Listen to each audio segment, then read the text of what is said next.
Welcome to the Social University podcast. We are so glad you're joining us today because we want to help business owners, entrepreneurs, and people just like you who want to build their business online. Listen, if we can do it, you can do it. So let's go.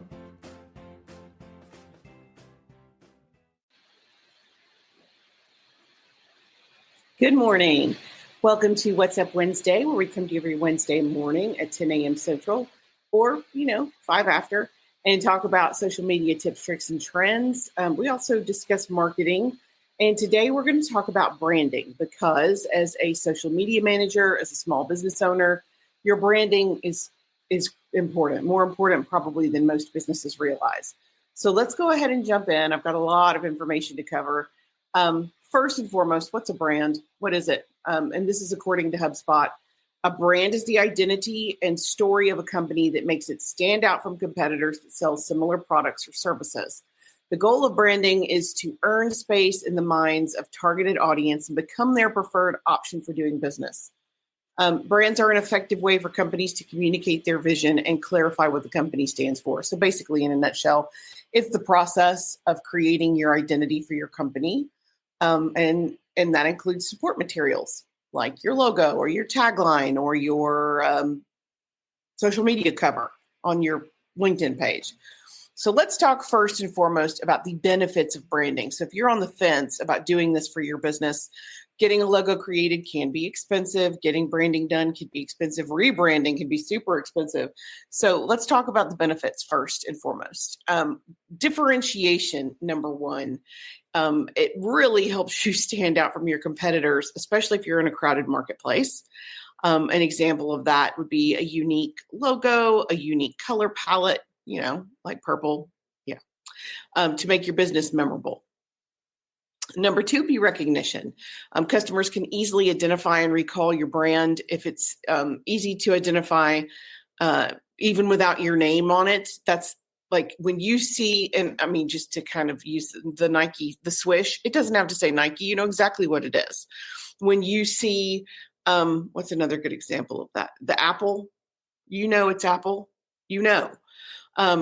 or the G from Google, you don't have to see the entire name, the company. And of course, those are kind of extreme examples, but you want people to be able to see, like for us, it's the you with the word social so that you can, it is our company name, but even if it didn't say social, if it was just the you, I think it would still be a little, recognizable. Number three, trust and credibility. It really does build trust and credibility with potential customers for you to have a consistent brand message. And it reinforces that positive customer experience with, it makes you look more reliable because it's super consistent. Number four is loyalty. It fosters repeat business and long-term customer relationships. I cannot tell you how many times I've had a customer come back to me 2 or 3 years later, 5 years later, and say, I saw you do this presentation. I'm interested in this information.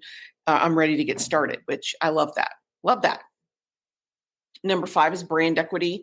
At some point, you may actually want to sell your business, and it increases the perceived value of your product or service. It also allows you to have customers more willing to pay a premium for your brand because of its perceived exclusivity and quality. Just going to throw that out there. Emotional connection. Brands create an emotional bond beside, going beyond just the transaction. So it should evoke a positive emotion, happy, funny, inspiration, trust. Marketing positioning. It helps you define your target audience and position your business within the market, like clearly communicating your, not mission statement, let's say unique selling proposition. What makes you different? It communicates that. Consistency, and you guys have heard me say, I'm all about consistency. It presents a unified professional image across all touch points, your website, Facebook, LinkedIn, the webinar you're teaching 2 months from now. It helps with your consistency on anything that you generate for your company. Brand advocacy encourages customers to become brand advocates, spreading positive word of mouth. Happy customers will share their experiences on social media, not as often as unhappy customers. throw that out there. But yeah, brand advocacy. And of course, the last thing on here is growth, your business growth. It helps to drive long-term growth through increased customer acquisition, retention, and revenue. Strong brand attracts new customers and increases the lifetime value. So by investing in strong branding, a small business can build a competitive advantage. And, at some point you actually may want to sell your business, and it's important to have that branding in place before it's time to do that stuff. So how do you know if you're a brand new business, you need a brand, but if you've been in business for a minute, how do you know if it's time to rebrand? Well, the biggest would be if you're changing the direction of your business. And when I very first started, we worked with professional speakers. And then when we started exclusively doing social media, it was time to change my branding. So the biggest sign, of course, is change. But the biggest sign is if your brand message, values, or target audience have significantly shifted, then you want to definitely change your branding. This can happen due to growth. It can due to change in focus. It can due to new products or changes in the market.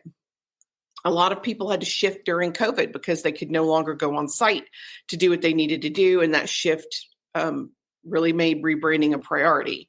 Number two, a reason to rebrand is you're losing market share. If you have declining sales and customer base, if you're struggling to compete, then your brand isn't resonating, and you can relaunch and use that as a tool to attract new customers. If you have negative brand perception, I don't necessarily agree with this wholehearedly. But if your brand has been negatively impacted by scandal, it seems to me like hiding. And seriously, if your brand has been negatively impacted by scandal, people love a good comeback story as long as it's authentic and honest. So I'd much rather have you come clean and apologize. I'm sure your PR team would tell you something very similar than to just rebrand and open under a new name, because that looks super shifty. So if you're, but if it's, and it may not be your fault. There have been instances in the past where you have a similar name to another business who has a terrible reputation. And if that's the case, rebranding is going to be a good idea for you because you don't want to be associated with a company that does have a negative reputation. If your brand looks dated, if it looks out of date, it's time. And if you haven't done your website or touched your website since 99, it's time to fix it. If it totally looks unprofessional, especially if it's pixelated, or if you've been using a copy of a copy of a copy of your logo, take a minute and have a professional graphic designer redo it so it's clean and professional looking wherever you put it. It really does help appeal. It goes to your credibility. I think it's weird when you have a business that doesn't have an original version of their own logo. That's unusual. Or if you're struggling to attract new employees, a weak brand can deter top talent from joining your company. So if it doesn't reflect your values or your culture, it's time to change it. And you want to remember, rebranding it's quite a significant undertaking. So it's going to require careful planning, research. It's going to also require an investment of time and money. So before you decide you want to launch into a new brand, you need to make sure that that's the direction you really, really want to go. If you are considering a rebrand, bear in mind, you need to conduct the market research necessary for your target market. You need to define that audience and what their needs are versus what you think their needs are. Develop a strategy that aligns with those business goals. Test it. Test your new brand with your target audience before you launch, and communicate the rebrand effectively to your customers and employees especially. Your employees should if they are asked, what do you do, or what's your mission, or what's your overall tagline, they should all be able to say the same thing, all of them. You do also want to bear in mind, whether it's rebranding or brand new, keep it simple. So I'm going to break this down into logo do's and don'ts, because so many don'ts, but yeah, keep it simple. It's difficult to print a complicated logo. So if your logo is a tree with a book and a snake and then grass, it's too much. It's too much. And when you have to have that logo on a teeny tiny Instagram post or a teeny tiny anything like a pocket for a shirt, people aren't it's going to be hard for people to understand what it is. So consider your target client and keep it as simple as you can. Make sure the font is easy to read and it matches your company's style. Primary and complementary fonts, you're going to have 2 fonts normally because you're going to have 2 on the website, but they don't clash. And I cannot stress this enough. Can you read it on a sign? You probably not. If you're driving around and you see people with signage on their car, how many times have you seen it? You can't read it. It's too scripty. It's too scrolly. It's a weird color. It doesn't stand out on the background. Make sure that the new logo is legible on a sign. Make sure the font works. And again, consider the color. You want to make, different colors have different meanings. You want to keep the colors in line with the company's style and message, and you want to use complementary colors. And consider the background color. Yes, orange and purple are our primaries, but it's really hard to read orange text. So you will very rarely see anything of ours with orange text. And orange on purple it's terrible. That's terrible. Now, does purple font on orange stand out? You bet it does, but it's hard on the eye. So test the stuff before you actually start your printing and keep it simple. I cannot stress that enough. Simple is better. All of the really great logos and branding are very simple examples. Don't overcomplicate it. These are don'ts. Don't overcomplicate it. Don't copy other people's logos if it's even remotely close. And there are multiple logos I see, and we're in Alabama, and I see all across our city. It looks like mountains, or it looks kind of like an M. There are multiple companies that have that logo locally, and it's confusing because it's so similar. Don't do that. Plus, if you get busted, it's illegal.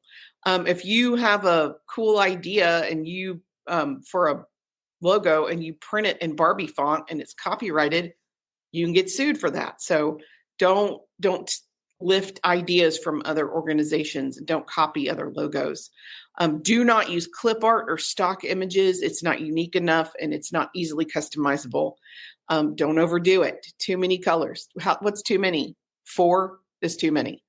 3 is a lot. And when I say 3, I mean a background color of white. 3, white and your 2 colors, the end. Too many colors, too many fonts, too many effects. Italics, come on. It's distracting. And if you have a gradient, it can make the logo hard to read or heavy or cluttered. It is just incredibly distracting and hard to print. And definitely print it. Don't just look at it on your screen. Print it and see how hard it is to read from even, a foot away. And don't be inflexible. A lot of business owners, and I see this, a lot of business owners get super locked down on their own concept, but you need to be adaptable and you should be able to have your logo in different styles, colors, backgrounds. Sometimes you're going to want it in black or white. Sometimes you're going to want it maybe for the holidays in red. It just depends. It just depends on what you've got going on, but don't be so inflexible that you won't listen to input from your graphic designer. That is it for me today. Next month, we're going to come to you with all kinds of different stuff. We don't really focus on love, customer love, client love, apps we love, programs we love. So in February, we'll be all about the love, bringing the love. Until then, I do have one of my, it's super funny. It's bad signs that were written in the wrong font, or the logos that were so bad that once you print them and look at them, you think, how did they not catch that?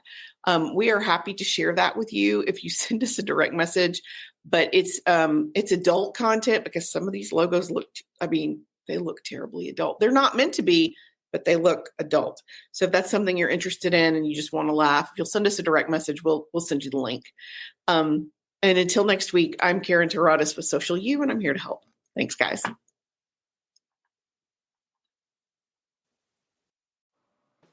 Thanks for joining us for the Social University podcast. We hope you enjoyed it. Be sure to follow us on all of our social media at Stay Social U. That's the letter U, and we will talk to you next week. Remember, you've got this.